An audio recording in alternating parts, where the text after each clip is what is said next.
Ayah David, Jonathan Latumahina, menarik pemberian maaf yang telah dia berikan kepada pelaku penganiayaan sang anak, yakni Mario Dandisatrio, Shane Lucas, dan AG.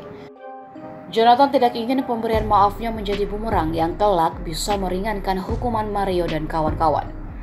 Selain khawatir pemberian maafnya dimanfaatkan Mario saat proses persidangan, Jonathan juga mempertimbangkan kondisi David yang masih berjuang untuk pulih.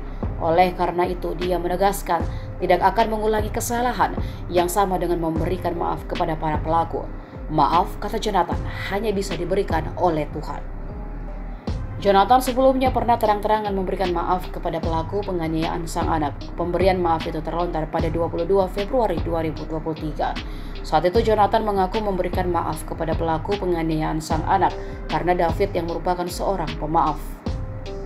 Untuk diketahui, Mario yang merupakan anak ex-pejabat Direktorat Jenderal Pajak Rafael Alun Trisambodo menganiaya David pada 20 Februari 2023 di Kompleks Green Permata, Pesanggerahan, Jakarta Selatan.